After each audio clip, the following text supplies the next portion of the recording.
I have a tea for my throat. We want to make sure I don't lose my voice. Tina, you need to co-host, please, Zona, because okay. Yes. Not, yeah, great. Thank you.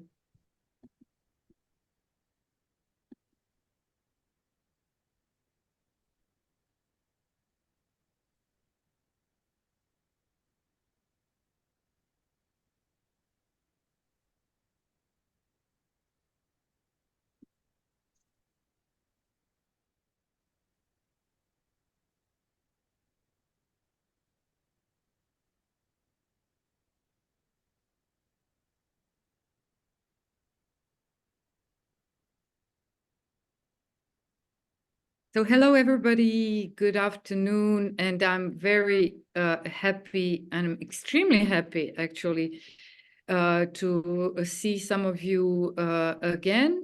And I'm very happy to co-host with Zona Zaric, who is also a former fellow of the Center for Advanced Study, Valentina Moro, a colleague and a friend, a former fellow, who is joining us today as a Marie Sklodowska-Curie postdoctoral fellow at the University of Verona. And before having this position, Valentina was at the DePaul University and at Brown University in the United States. She got her PhD in Padua, and well, she was also a fellow of the Istituto Italiano per gli Studi Filosofici, and also here with us. Her research is in feminist philosophy, above all interdisciplinary oriented, intersecting classical antiquity and continental political philosophy. Her first book, Il teatro della polis, filosofia dell'agonismo tragico, just came out of the press, and I'm very happy to have it, to read it. And she's currently engaged in a research entitled Choreographies of Vulnerability towards a new public ethics of care, and familiar faces that are facing us are Adriana Cavarero and Judith Butler. So Valentina's today's talk will be on their dialogue between two great personalities and important thinkers on vulnerability. So Valentina, Zona is here with me to chair you and to support you, and we are all happy to hear your presentation. Thank you so much. Thank you so much, Sanja, for having me. Thank you, Tina, for facilitating the whole organization. Thank you, Zona, for being an amazing discussant. And there's so much intersection between our research, and I think that I will get tremendous feedback today. So I'm very happy. I'm also happy because the very first stage, the very beginning of this project, I elaborated it while I was a fellow at CAS SEE. So it just feels like coming home somehow, and that's very exciting. And thank you everyone for being here, for joining us. I'm just gonna start because I don't want it to be too long. This is okay. This is the first slide. So if there's an issue with the slides, if you don't see them, or if there's a problem, just let me know and I'll stop and make sure everything is okay. So the notion of vulnerability. This notion, is often used in public discourse to generalize a condition of fragility, we can say, of marginalization and exclusion that certain groups or individuals face within contemporary societies. However, it is a philosophical concept whose rigorous investigation is much needed today, especially when forms of violence and oppression have a structural and systemic connotation, like patriarchal violence, racism, and environmental destruction. They pose a crucial challenge to philosophical thought, precisely when it comes to defining the vulnerability that they produce or reveal. This challenge can be encapsulated in two sets of questions.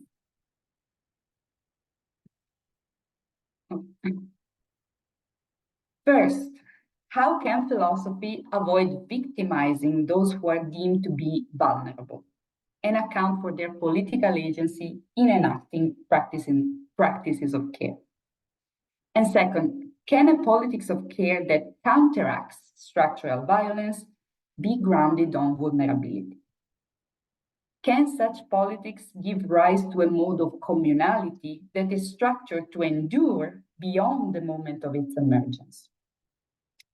To effectively answer these questions, my first claim is that it is necessary to adopt a feminist account of vulnerability that interprets vulnerability as being embodied and situated in social relations, infrastructures, and mutual dependencies. Therefore, in the first part of this paper, I reconstruct the ongoing dialogue between two key feminist thinkers of vulnerability, Adriana Cavarero and Judith Butler. They both derive from vulnerability an ethical commitment to care in a form, respectively, of a public ethics of care for Cavarero and a politics of grievability for Butler. Moreover, they have both addressed vulnerability in the plurality by studying well-known political mobilizations, collective bodily performances, and the very idea of democracy. In the second part of the paper, I offer my contribution to the debate of vulnerability in feminist philosophy by first explaining my criticism regarding the fact that both Butler and Cavarero derive from the ontological formulation of vulnerability the ethical commitment to care. And on the basis of the ethical commitment, develop a theory of political assembly. I have 2 points of criticism that I'm gonna anticipate here now. On one hand, I question the status of the agency at work in an ontology of vulnerability and an ethics of care. On the other hand, I challenge the notion that political communality can be founded solely or mainly on a shared ethical commitment. By discussing the example of the transnational transfeminist movement Ni Una Menos, not one less, as translated in English, I respond to the two initial sets of questions. First, by saying that to address the problem of political agency, I introduced the notion of choreographies of vulnerability and care, namely public and concerted modes of acting together with the transformative goal that adopt a narration of vulnerability as being embodied and situated in social relations, infrastructures, and mutual dependencies. And second, to tackle the challenge of grounding a mode of communality in vulnerability, I posit a theory for transformative politics of care. This theory necessitates, on one hand, narratives and enactments of vulnerability and care that give an account of political agency, and on the other, the presence of social and material infrastructures of care that enable the sustainability of that politics. Just a few more introductory remarks. A crucial distinction must be made between the relational understanding of vulnerability, the feminist understanding of vulnerability, and the account of vulnerability based on the neoliberal image of an autonomous and independent subject. This is coupled with the paternalistic idea of care, which interprets vulnerability in terms of seeking protection from. On the latter account, the normative framework views vulnerability as a juridical definition, presupposing a distinction between subjects worthy of institutional protections and others who are not. The selective vulnerability model is frequently applied, especially in the case of migrants seeking asylum for humanitarian reasons, as opposed to those categorized as economic migrants. Italian governance, for instance, has been consistently applying this model in recent measures to regulate refugee status applications. On Martha Feynman's account, vulnerability is at the core of a radical idea of equality and allows us to reconceptualize the role of an active state, and I quote, in non-authoritarian terms, end of quote. If we think of vulnerability as something shared by all human beings, institutions are responsible for providing each citizen with the same resources and opportunities to live a happy life, and I quote again, despite our vulnerability, end of quote. Therefore, the institutions are responsible, according to Feynman, for the advantages that some groups may have as compared to others in, say, finding a house or a job, starting a family, and so on. Vulnerability is not, for Feynman, solely a juridical definition to identify groups in need of protection. It is rather a conceptual framework that allows us to develop a different idea of subjectivity that challenges the traditional account of, I quote, the autonomous and independent subject asserted in the liberal tradition, end of quote. The vulnerable subject is indeed defined as such based on any of the precarious aspects that can characterize a life. For instance, different parameters such as class, race, ethnicity, gender, religion, and culture can turn out to be more or less disadvantageous depending on the social, political, and geographical context in which each life is situated. Vulnerability should be understood, according to Feynman, as a fundamental juridical connotation in jurisprudence and social policies. However, in Feynman's formulation, despite our vulnerability, the striking choice of this proposition leads us to interrogate vulnerability as a category, wondering how it can be considered a site of agency instead. A site of agency to make ethical choices in the name of care, instead of something despite which we are able to do such things. I am particularly interested in feminist thinkers that think of vulnerability as a site of agency from which to transform the socio-political context, thus arguing for what I call an inaugural connotation of vulnerability. I move now to the first section, Cavallero's inclination, deriving an ethical commitment to care from vulnerability. So the dialogue between Cavallero and Butler has given rise to a distinctive theoretical entanglement between two different feminist traditions. On one hand, the Anglophone, post-structuralist, and constructivist-oriented approach, Butler, and sexual difference theory, Cavallero. Since the 1990s, the two thinkers developed, along with other feminist theorists and philosophers, critiques of the figure of the autonomous individual in politics and philosophy, as well as a problematization of the sovereign subject who, they argue, embodies the expectations of a structurally patriarchal society. The independent sovereign subject reproduces at the individual level the modern principle of nation-state sovereignty and its territorial demarcations, the borders. The representation of the citizen subject is inevitably male in the tradition because, as Carol Pateman has highlighted, the social contract is a sexual contract in the first place. Moreover, as Wendy Brown has pointed out, the neoliberal project of replacing political actors and values with economic ones marks an odd continuity with sovereignty in denying human complexities and, of course, any form of vulnerability and fragility. So retracing the dialogue between Butler and Cavallero is helpful because it allows us to contextualize such an articulated critique and to rethink vulnerability as a key conceptual framework. At the same time, it opens up a question, which is my question. What kind of political agency is at work in thinking the constitutive dimension of life as being relational and interdependent?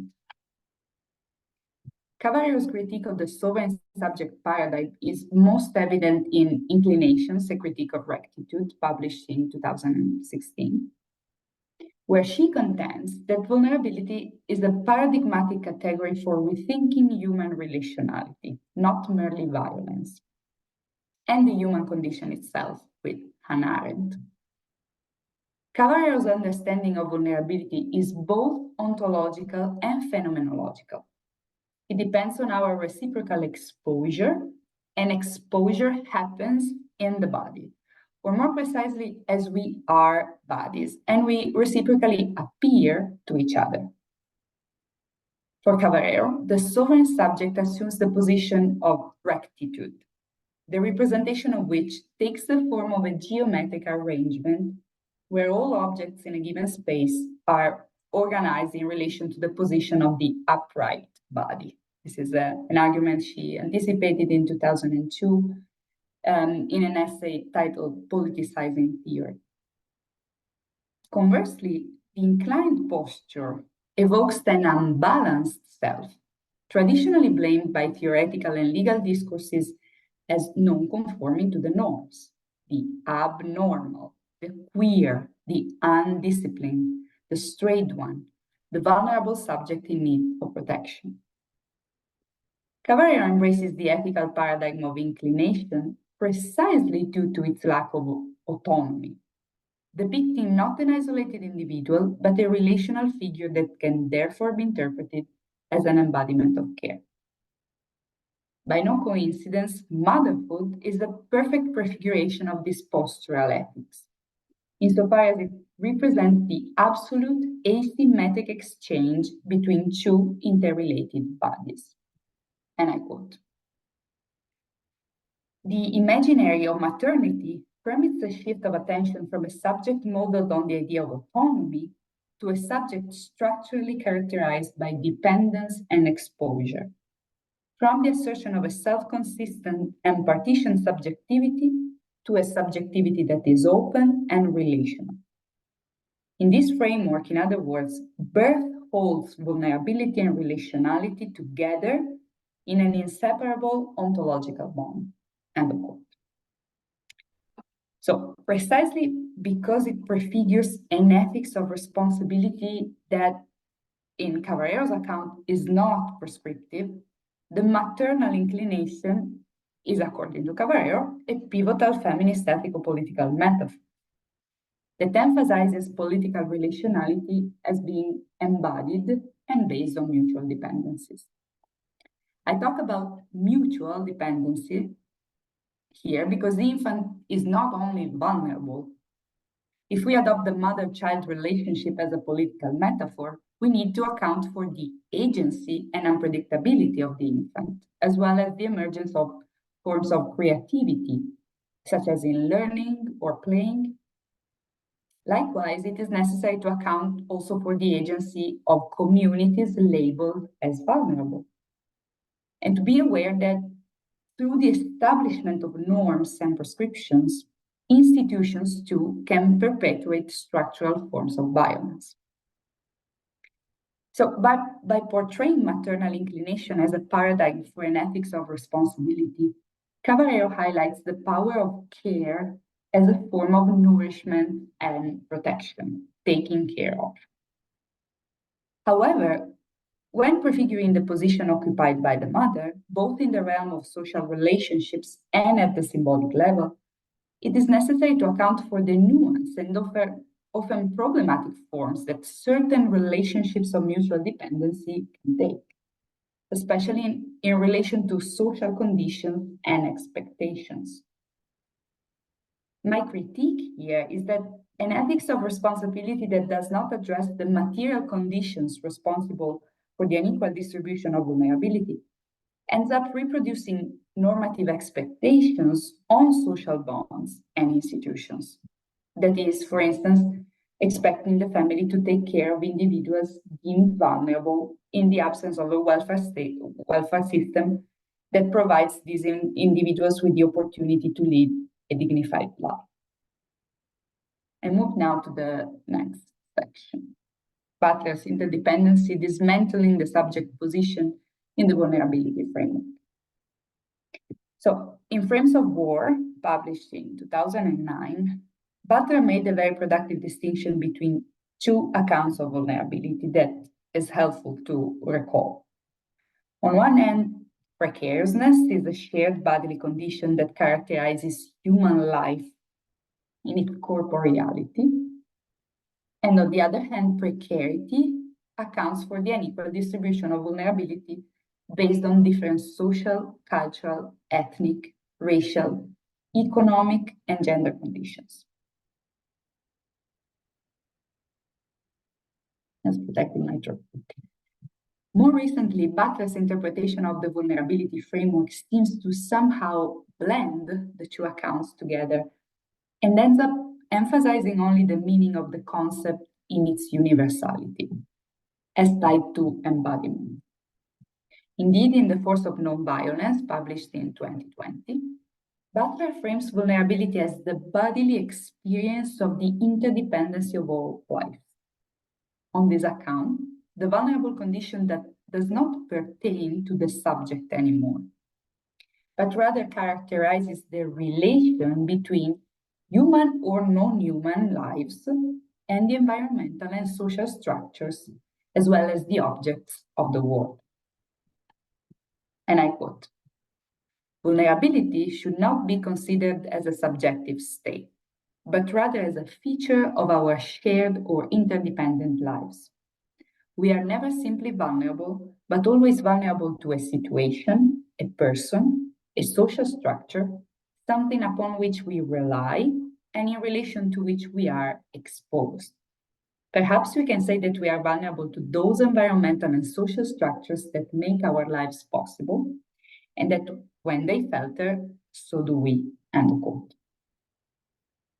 So Butler contends that the protection of our reciprocal interdependency forms the ethical foundation for global obligations, as binding all individuals to uphold the responsibility of nonviolence. Although with this formulation, Butler explicitly refers to Cavarero's postural ethics of care, the relational ethics of inclination, they go farther than Cavarero in recognizing that vulnerability is unequally distributed within each society. Nevertheless, my question remains whether interdependency can account for agency in this vulnerable interrelatedness or not. In a more recent book, What Word Is This? A Pandemic Phenomenology, published in 2022, Butler frames what these ethical obligations entail in terms of grievability. Namely, to claim that a person is worthy of public mourning is, and I quote, to say that the world is or should be organized to sustain that life, to support the open-ended future of that life, end quote. So the reference to phenomenology in this book is particularly helpful for Butler to explore the notion of word and to address the issue of grievability on the basis of the question, what makes for an inhabitable world? I'm oversimplifying perhaps, but it's just for the sake of making my argument clear. What's very remarkable here is that Butler talks about what they define the politics of grievability enacted by social movements by articulating a specific demand to public mourning, thus affirming that each precarious life matters. Butler refers in particular to the Ni Una Menos movement and the movement for Black lives. recounting that they institute modes of relationality based on bottom-up practices like assemblies and protests. Through these practices, these movements seek to counter the unequal distribution of grievability, according to Butler, which is a crucial form of social inequality and allows for a biopolitical argument, namely, some lives are expendable. My worry with Butler's embrace of the politics of grievability here is that, as Butler himself has acknowledged, we may end up essentializing a condition of vulnerability that is rather produced by sociopolitical factors. Here, Butler does not refer to the pivotal distinction between precariousness and precarity, introduced in frames of work. Instead, they reduce the concept to its development in the representation of vulnerable groups. By reducing the politics enacted by transnational social movements that are having a huge impact in our contemporary times to grievability, this framework fails to account for their plural agency in enacting practices of care, for their structural and capillary organization, and also for the transformative power that gets the entire socio-political structure involved. I move now to the next section, where I discuss the way in which both theorists address the topic of vulnerability in the plurality. And it's section 3, vulnerability in the plurality, Butler's and Cavallero's theories of political assembly. So, in Notes Toward the Performative Theory of Assembly, a book published in 2015, Butler delves into the performativity inherent in mobilizations characterized as collective gatherings involving, at times, the occupation of public space. Butler posits that coming together is a corporeal performance and a means to exhibit the shared vulnerability of a plurality of political actors. By gathering in public, protesters communicate something by not only vocalizing their dissent and formulating a claim. Even before that, they enact a specific performativity that allows them to claim the right to appear in public and reorganize public space so that their being together and being in public is safely displayed and adequately supported. In the assembly, each body stages its being political in the first place, precisely due to its precarious nature, existing at the very edges of the norms that govern public space and establish ways of thinking and being made legible. Assemblies showcase, by acting in concert, the precarity and essential needs of the human body, highlighting them as political issues. So Butler does recognize that there is agency even in precarity, and links it to the performative power of assemblies. However, I contend that their focus on an ontology of vulnerability and more recently on a politics of grievability does not properly account for the possibility of this performativity. Butler provides us with a very precise description regarding the performativity exerted by the event of the assembly, but not on the condition of possibility underlying the unfolding of the assembly. Indeed, they don't address the process of political inauguration of the assembly, the different material and social conditions of political participation, or the internal organization that allows for every member of the assembly to be present, visible, and safe within public space. So, in my view, Cavallero adds to Butler's performative theory of assembly by providing an account of the inaugural moment of gathering, although she does not spend time on the conditions of the inauguration. In Surging Democracy, published in 2021 in English, she argues, following Hannah Arendt, that the conceptual core of democracy coincides with the freedom that people taste by gathering in public space. This is the Arendtian vocabulary here. And I quote, the concept of surging democracy that I discuss in this book regularly occur wherever people, by gathering in public spaces to protest or demonstrate, experience their ability to engender power, a diffuse, participatory, and relational power, shared equally, or better still, a power constituted by political actors who are unique and plural. End of quote. So surging here designates two things: natality, the beginning of something new, and duration. It requires from all participants a common disposition to be inclined toward each other, thus exhibiting one's own vulnerability and dependency, rather than trying to prevail over one another. The moment of beginning is evident in Cavarero's argument, namely the fact that the constitutively vulnerable bodies, by gathering in public, can taste the democratic thrill of participation. Again, Arendtian vocabulary here.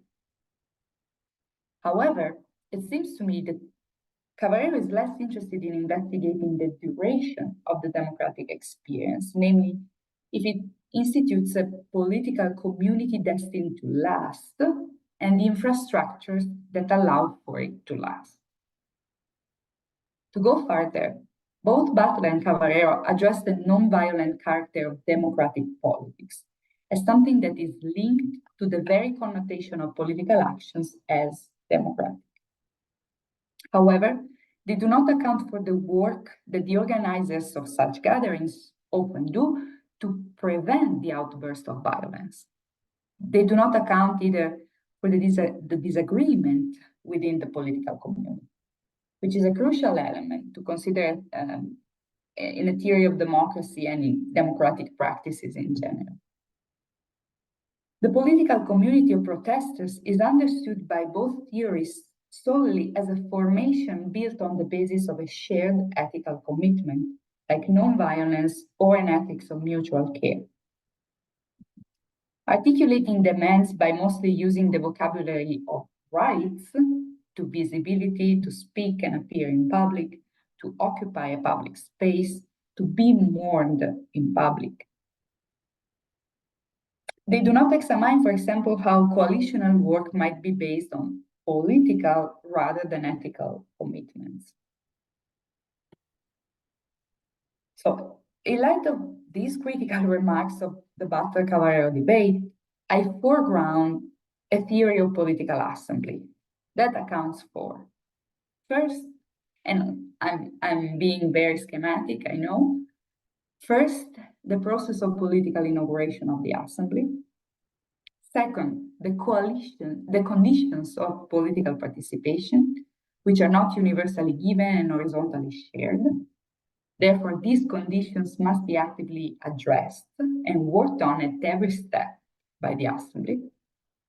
And third, the internal organization of these gatherings, which not only facilitates participants marching, singing, or dancing together during a demonstration, but most importantly, enables them to establish an agenda, set goals, and be present, visible, and safe as a collective within public space.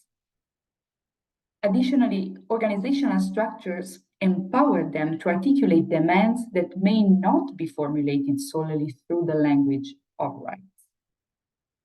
Move now to section 4, toward the theory for politics of care, the case of Ni Una Menos.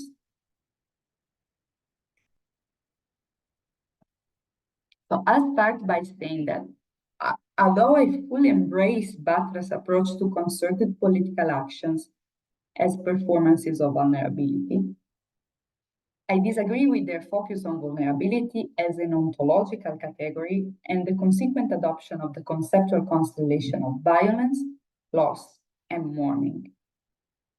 Indeed, I argue that what differentiates transnational political movements like Ni Una Menos or Black Lives Matter from other forms of collective gathering that are disruptive, let's take the example of January 6th 2021 assault to Capitol Hill in the States.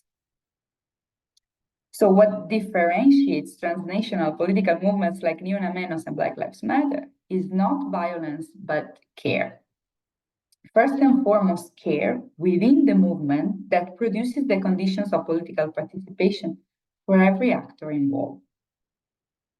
Therefore, my claim is that these movements enact a politics of care rather than a politics of grievability.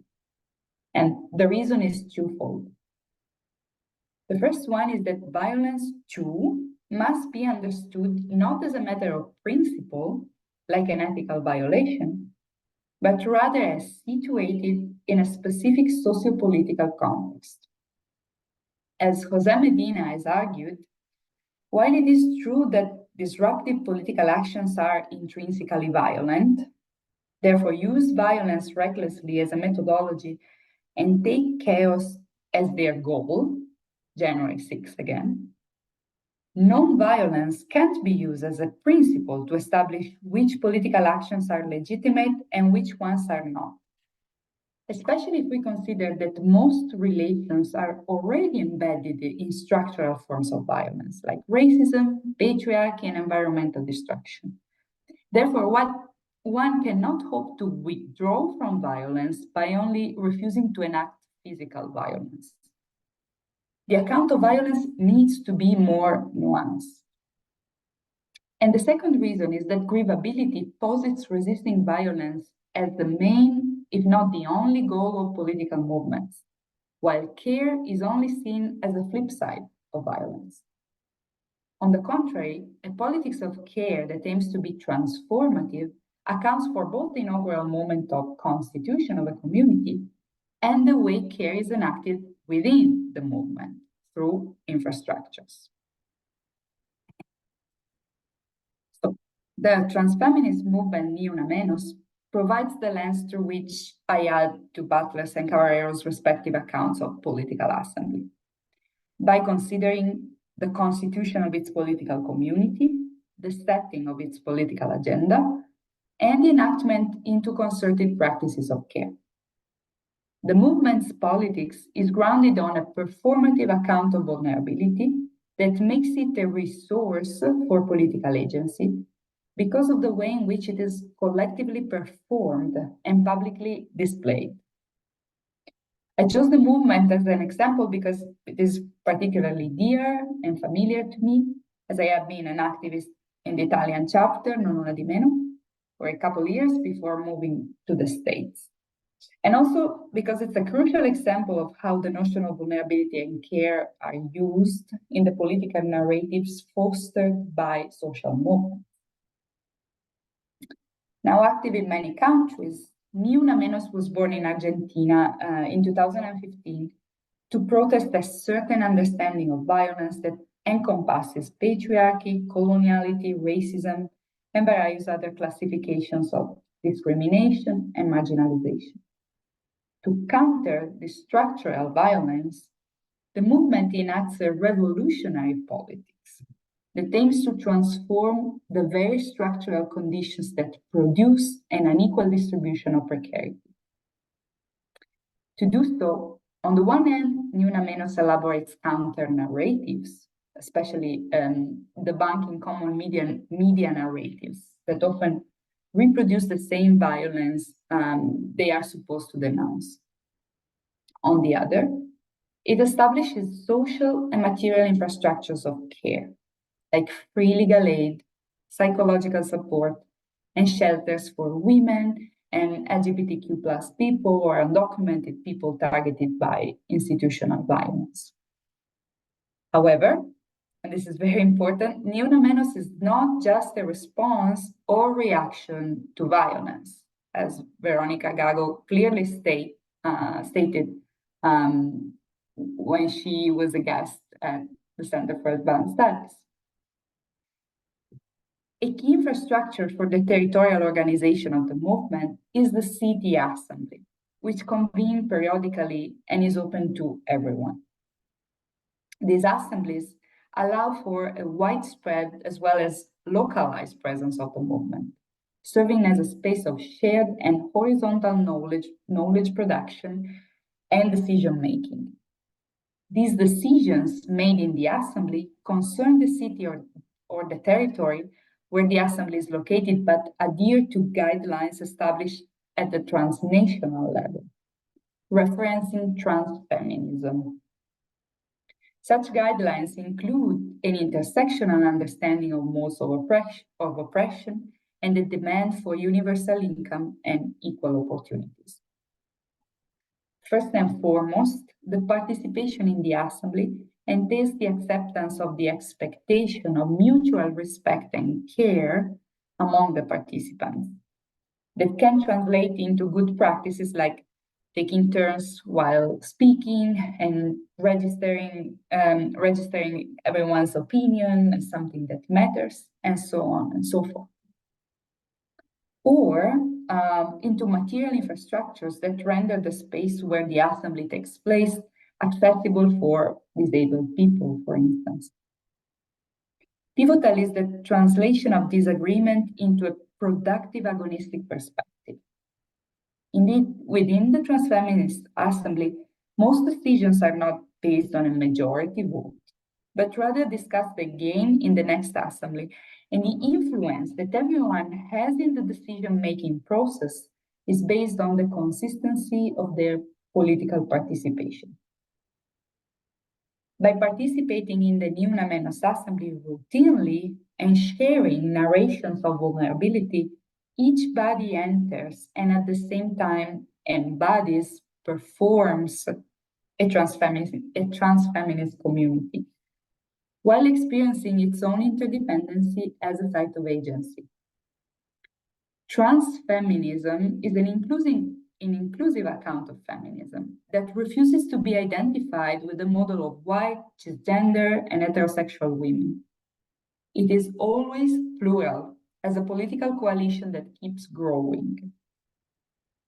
As feminist thinker Sanja Bojanić highlights, the choice to adopt the prefix trans asterisk with the asterisk certainly signals the inclusion of trans people as political subjects within feminism, but at the same time aims to account for the complexity and richness of a territorio fronterizzo, as well as for the process of constitution of the assembly as a political community in constant transformation.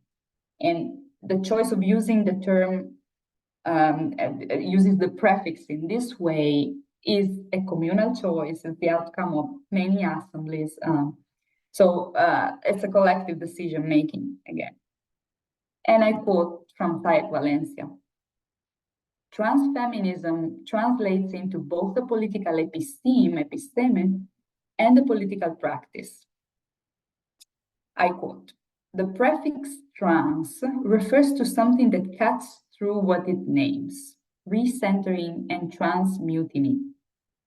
When added to feminisms, it creates a space of transit, a transhumance between ideas, a transformation that creates epistemological linkages.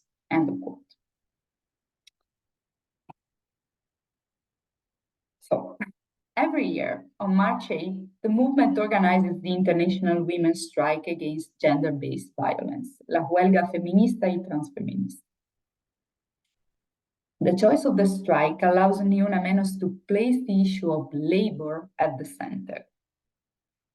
Patriarchal violence exists, indeed, within the very structures that underlie the spaces of production and social reproduction, on both the symbolic and material level.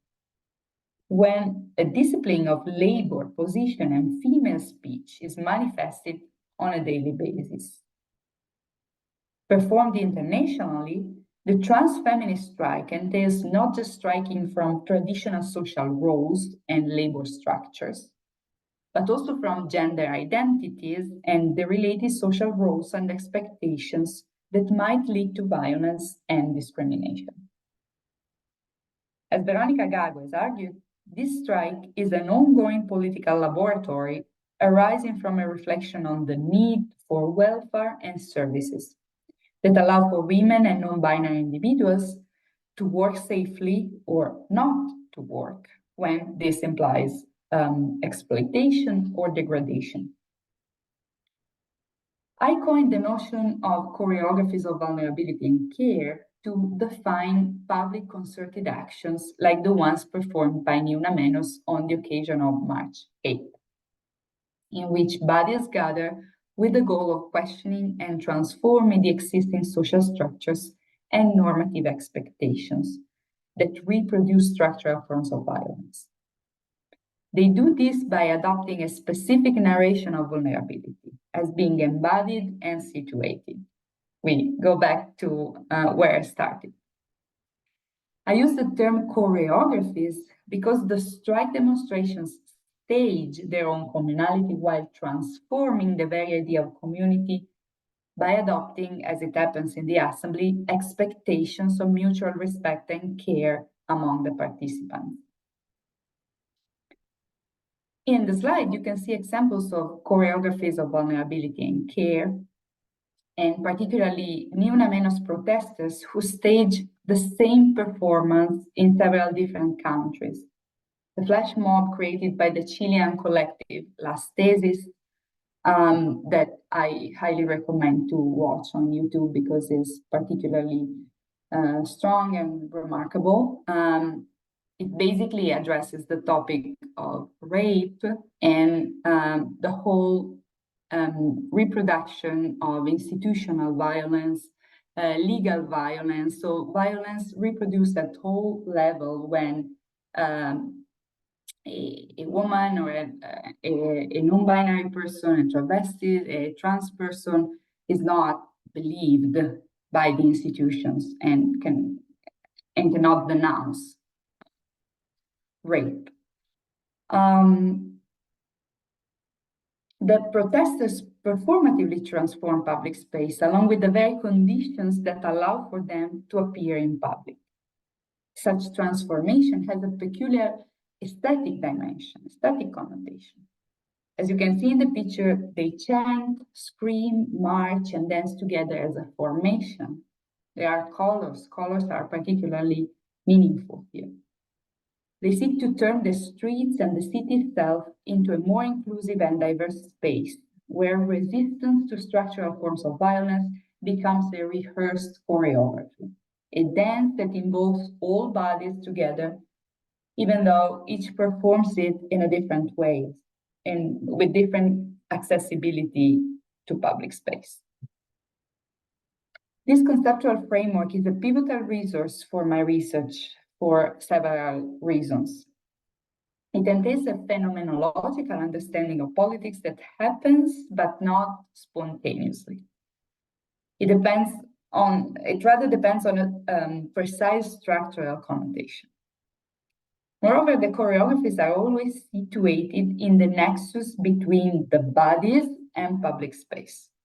They're always plural, thus accounting for the plurality of the singular modes of life that is irreducible to any abstraction. They express movement and entail a process, inauguration, rehearsal, and performance. I'm now moving very briefly to the conclusions. So while both Butler and Caballero give an account of how an ethics of care can be founded on a concept of vulnerability as embodied and embedded in social relations, I do not find in their respective theories of political assembly an understanding of vulnerability as a situated site of political agency. I aim to add to both their theories of assembly by considering how care is enacted within the movement, through infrastructures, granting to everyone political participation. Informed by the example of the politics of care staged by Ni Una Menos, I have tried to show that for politics of care to be truly inaugural, it must foster narrations and performances that operate at the intersection with the institution of social infrastructures of care that transform the socio-political context. These narrations and performances of vulnerability and care need to be as locally organized and widespread as possible, so that such infrastructures can be safeguarded, implemented, and broadly construed. Thank you so much for the attention, and sorry if it took a little longer than expected.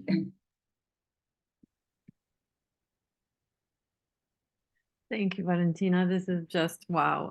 Tina, would you like to say something, or should we open the floor to other questions and then save ours for last? How should we go about this?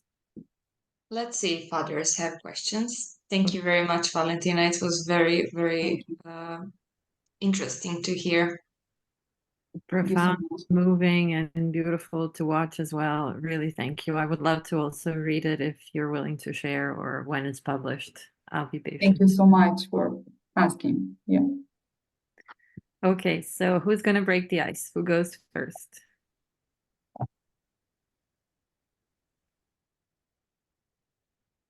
Always the toughest position.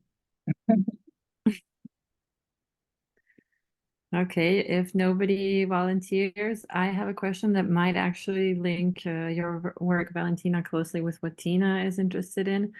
And it's kind of new of entering out of the domain of ethics of care that I've been working in. So I also like to mention that it's interesting time-wise, kind of like a kairos in which we are having this presentation today, because it's also 40 years since the original, in a different voice, Carol Gilligan, who is credited for having defined and founded the ethics of care. 20 years here in France. Other very well-known care ethicists like Sanja have also published similar works. But this year she also published her latest book, Carol Gilligan, at the age of like almost approaching 90, which is In a Human Voice. And it's already translated in French. So I think we have quite a momentum when it comes to care ethics and different approaches, and I'm very happy to see it.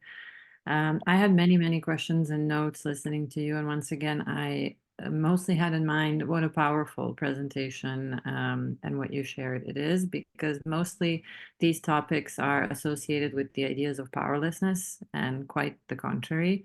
So it's very positive to see them in a different light. My question relates to a debate that recently took place in France and kind of moved the whole social sciences community between Enzo Traverso, the Italian philosopher, and Georges Didier Huberman. Some of you might have followed this through the AOC media, where you can read 3 articles for free, and those were all open access. So it was a back and forth between the two of them as a critique of Enzo Traverso critiqued Georges Didier Huberman's work on the topic of revolution, which focused mostly on the aesthetics of, in French it's soulèvement, it would be uprising. So Didier Huberman focuses on the aesthetic of an uprising, and it makes me think with your concluding remarks on the flash mob of Ni Una Menos, and its importance to transcend, to organize, to move, to create a collective, to create a new public. Whereas Enzo Traverso uses another picture, which is very interesting, like a weightlifter, somebody who's about to lift weights. When they stop here, it's a soulèvement, but when they do this, it's a révolution. So what takes for an uprising to become a revolution? Will it just come to here and then drop again? Is kind of the difficult question that I keep asking myself ever since I've been working on the ethics of care, and many have suggested the pandemic as an answer that could have been this. So I wonder if you have remarks, thoughts in this direction, or maybe Tina or anyone else. Thank you, Valentina. Thank you very much. I don't know if Tina, do you want to say something? Thank you. Valentina, please continue and answer. Yeah. Thank you so much. This is a great question, and I guess this is probably the question that has been addressed by many people in different ways, in my opinion.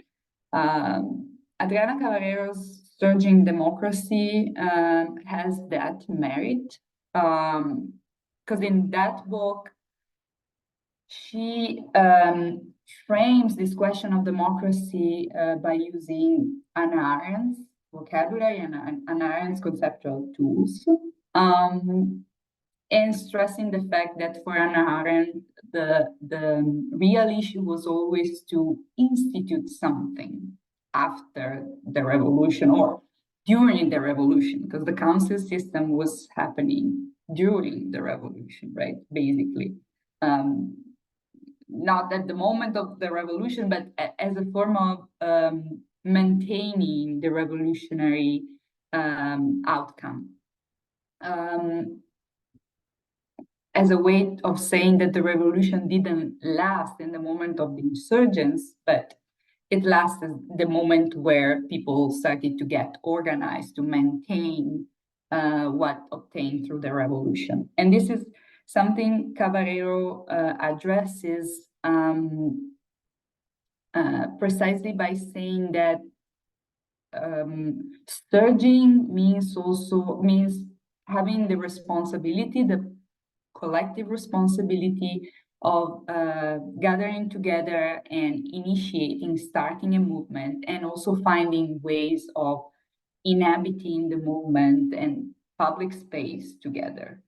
So it's always a matter of lasting too. And this was also somehow Butler's concern, especially not toward the performative theory of assembly, when they were questioning the way in which the protesters would occupy public space, would organize public space so that people could be present there and share that space in a safe way, in initiating a movement that would enjoy being together in that public space and use their bodies to be there. So I guess that Enzo Traverso's concern is also an Arendtian concern, if we want to put it that way, and is also a way in which feminist theorists who have an Arendtian background raised. I can give you other examples, Bonnie Honig, and others. I do think, though, that what the Ni Una Menos case brings on the table and Veronica Gago's theorization, which is one of the intellectual voices, but also an activist in the first place, a trans-feminist activist, is that there's a way in which we can institute care, and there's a way in which we can perform care. Or at least this is the way I read this feminist contribution. Institute doesn't necessarily mean through existing institutions or within an existing institutional system, because assembly is itself, the trans-feminist assembly is itself an institution, but also through performances, what I call choreographies, that allow to gather people and to rethink that institutional context all the time. So as a way of constantly questioning the spaces we are occupying and the collectivity we bring together and we participate in to make it an inclusive space. I hope I didn't say too much, too many chaotic things, but it doesn't answer your question. It's just another way of bringing it on the table, I think. Yes, another way of looking at it. I'm sure we can't answer it today, but let's see if we have some other questions. Some of you turning on your screens or. Hello, my name is Cyril, and thank you very much for this this very inspiring talk.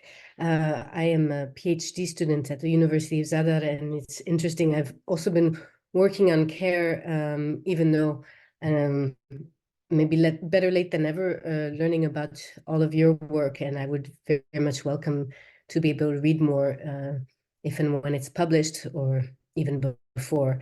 But my focus is very much what's interesting to me, and I guess it's more of a comment, and maybe you have some thoughts on that. I'm focusing on a small art organization within which we have a women-to-women collective. And I guess there's two questions, because you talk about it in the public space, and I'm focusing very much on the very localized, very intimate space, but the idea that a sort of empowerment happens in this small space that can then be embodied very differently when we go out, if some of us choose to go to protests. The collective, I should say, connects what we call women who want Croatia to be home with women for whom Croatia is home, and the former being usually asylum seekers or refugees, or, you know, the status doesn't matter, but it is one of the things, you know, for whatever reason they've come to Croatia. So I just wondered if you had any thoughts or on the, you know, the parallel between being out in the public space versus being in a more intimate, private space, and doing this care work. And also, if you had any thoughts on one of the things I'm looking at is mutual accompaniment. You've mentioned the word mutuality before. So it's sort of an open-ended question, but I'd welcome your thoughts. Thank you. Thank you so much. These are great questions. I'm very interested in the example you were bringing. So if you have these links or any piece of information, please just email me. I'd love to know more about it. That's exactly, so I organized my research questions as three main research questions. The first one is how is care narrated? How are care and vulnerability narrated? The second is how is care instituted? And the third is how is care performed? And from this bulk of research questions, I am trying to develop my reading.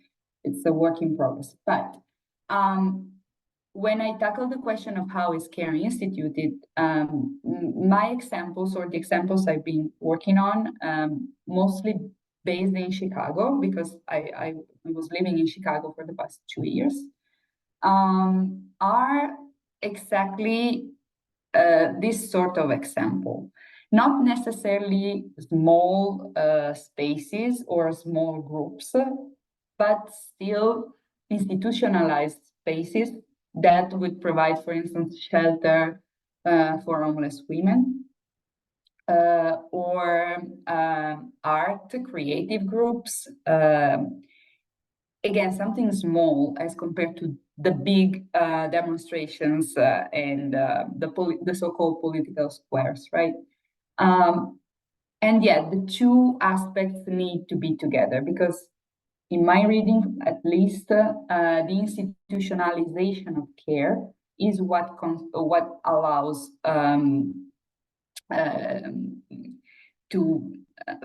for politics of care to last.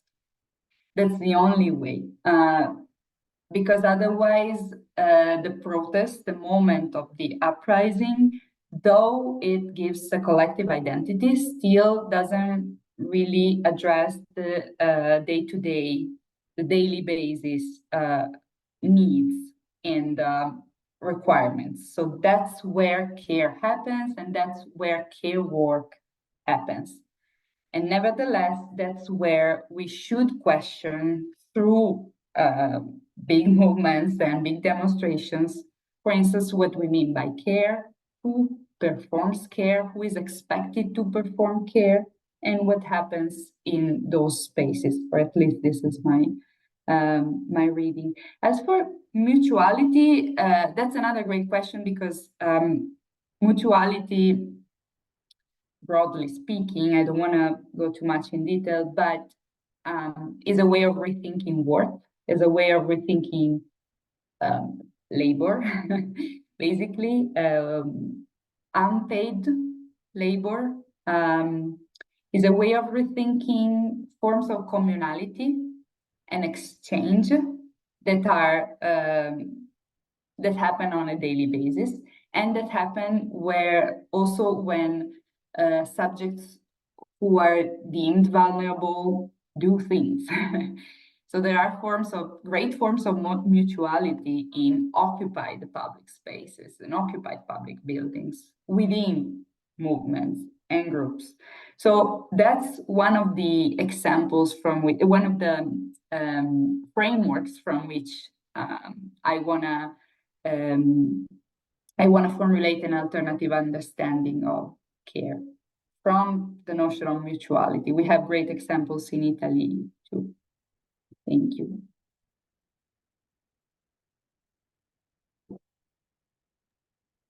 Thank you, Cyril. Thank you, Valentina. Any other questions, remarks? If you are not in the mood to turn on your screen, you can also type it in the chat and I'll read the question.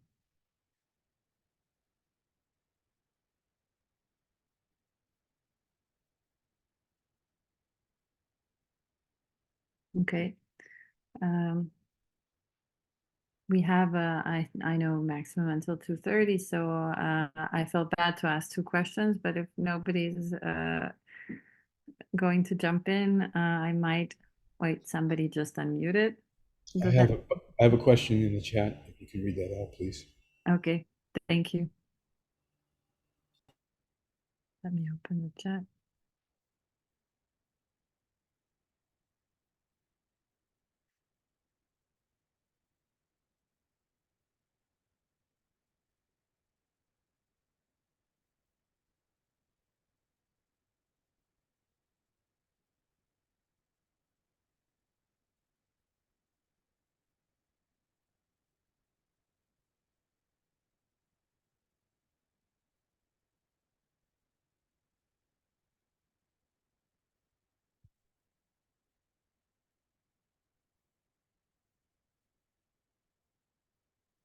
Maybe while we wait for the question in the chat, I'll just say what I had in mind.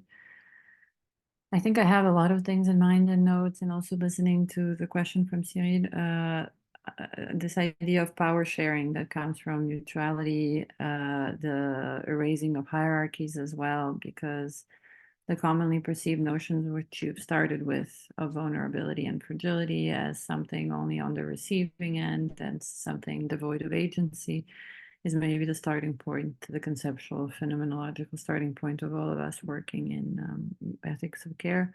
So I think one of the approaches is definitely this idea of a different feminist representation of vulnerability, and very much the insistence on another notion of precarity, which is socially constructed vulnerability. So not the one that we all ontologically share, the fact that we are mortal and vulnerable, but also that some are more than others. And that is also where an idea I find very fruitful lately comes from, which is the latest work of Nancy Fraser, where she talks about how feminism is also a form of labor, a third form of labor, unrecognized as such by itself. And she speaks, of course, of expropriated labor, which is slavery, exploited labor, which is just labor, underpaid or unpaid or overworked. And the third form is domesticated. And the domesticated labor is obviously the majority of cases, though that performed by women. So her hypothesis kind of continues off the work of Du Bois, where she says that had the slavery, abolitionist movement, freedom from slavery, connected with the labor movements and recognized each other's commonalities, or today also with domesticated labor, the entire history of capitalism and with it oppression would have been different. So I see maybe in this a potential for, you've used a lot Black Lives Matter as an example, kind of joint forces in a very more, much starting from the conceptual phenomenological to the political potential of seeing this precisely as a powerful political movement and not yet another story of care, compassion, ethics, and so on. So I guess it's kind of just where my thoughts are at, not really a question maybe an idea for reading. If you have some thoughts in it, I'd love to pick your mind further and hear. I'm still looking at the chat and I am not receiving the question, just to let you know. If you can check if you've sent the question while we're here, Valentina. Thank you so much. This actually adds brilliantly to what we've been saying so far. And we can identify two main approaches to ethics, or at least the tradition of studies on care, politics of care and care ethics, just to be very schematic. And one is the care ethics traditions, so Joan Tronto, Eva Kite, and Carol Gilligan, of course, and many others. And on the other hand, the Marxist tradition, and Nancy Fraser is such an important figure. We can also mention Silvia Federici and so on and so forth. There are also great Italian theorists which are not always translated and activists themselves. So from your question, there's another doubt or another thing that we can question, namely, is feminist activism itself a form of labor, paid labor that requires a remarkable toll on psychological and personal lives of people? It's also a form of normative commitment that is required to feminist activists who happen to be feminized as well, because not only women, not only female subjects are feminist, of course, luckily, but the kind of work that activism requires, the risk is that it could become a responsibility of feminized subjects most of the time. So if we take that as something risky, we can also consider, though, that if we understand feminism itself as a form of labor, as a form of work, that's precisely what's questioned and what's discussed in a certain understanding of the feminist strike. And that's where transfeminism enters in a very important dialogue with traditional Marxism or feminist Marxism, for instance, because the very notion of labor becomes a battleground, becomes something that needs to be rethought and reconceptualized. And I'm just going to add another thing, though, because you mentioned the connection with Du Bois' work that Fraser has in mind, which is so important. But when we think Black Lives Matter, we cannot forget that besides the Marxist tradition, which is so important, we also have the abolitionist tradition. There are great thinkers that are in constant dialogue with abolitionist theorists that rethink the very idea of institution in the space of care, and when it comes to a politics of care. So how to reconceptualize the institutional contribution and how to call into question the very idea of institutions. So it's a very big framework, but I think there's a lot of dialogue going on, and there are thinkers like Fraser herself that are involved in this dialogue. Thank you, thank you. Here we have the chat question. Does not the application of care require the prior interpolation of an embodied subject positioned as a vulnerable and possibly traumatized? Inerrant, the collective assembly of bodies in time and space generates an inter-est. an intersubjective isonomic dynamic that can generate an ethics of care. Isonomia as the condition of possibility of care. You identify vulnerability as a condition of antagonism, but do not engage it in the relations of antagonism, for example, during protests such as marches in occupation that are confronted and assaulted by the repressive apparatus. The condition of antagonism.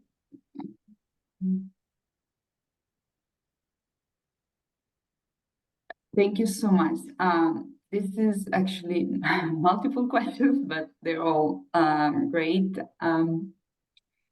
As for Arendt's account of isonomia,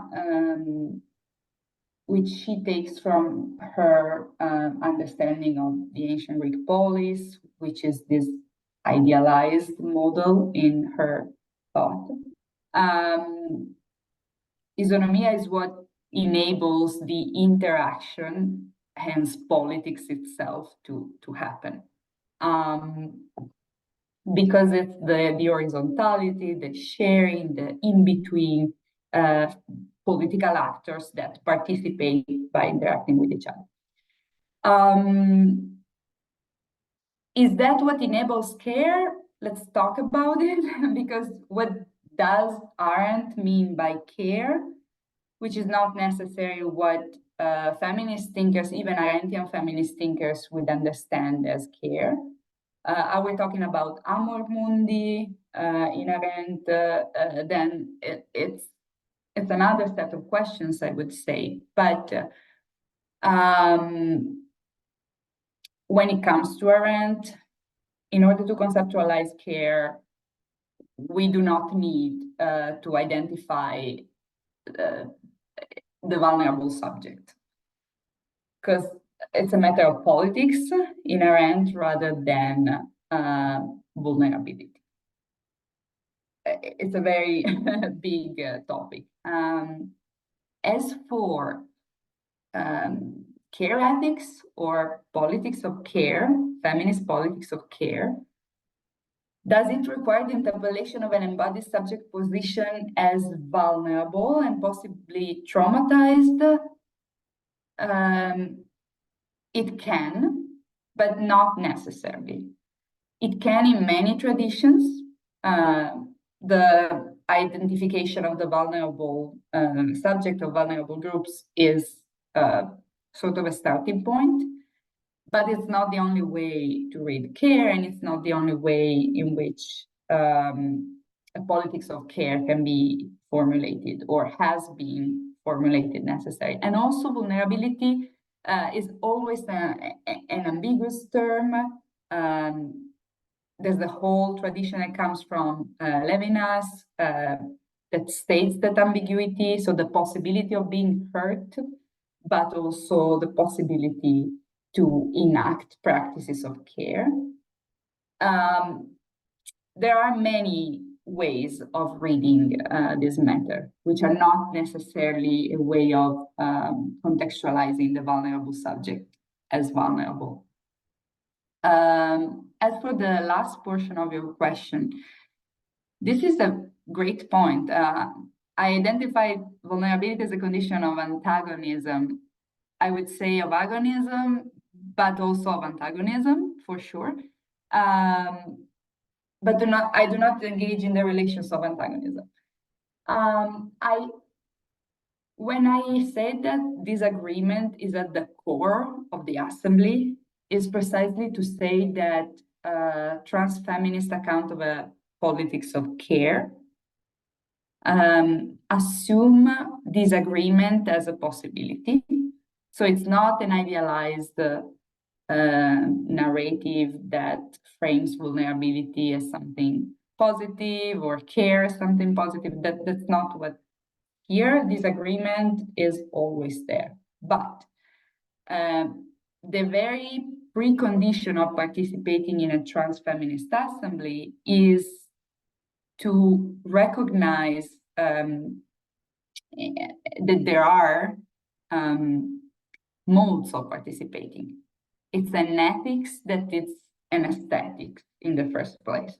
Modes of acting, of being in public or being together and also participating. This is not a normative restriction, but there are restrictions somehow that allow to participate in feminist spaces in a certain way. Given that, even if this is true, antagonism and conflict can happen within the assembly, fractures within the movement can happen, but it's always a matter of caring toward each other, even when the fracture is happening. And always rediscussing the very space of participation, the very space of mutual commitment. Conditions and relations of antagonism are from Gramsci. Yeah, that's a way of putting. Yeah. I think it's also a way of towards another solution, which is the way Fraser uses Gramsci, and it's the formation of the counter-hegemonic bloc. So let's be the counter-hegemonic bloc. Yeah, that opens up another chapter, another Pandora box. Yeah. Yeah, exactly. Yeah. Yeah, that's remarkably present also in a lot of post-colonial and decolonial feminism that is at the core of the trans-feminist conceptualization of the movement. So for sure.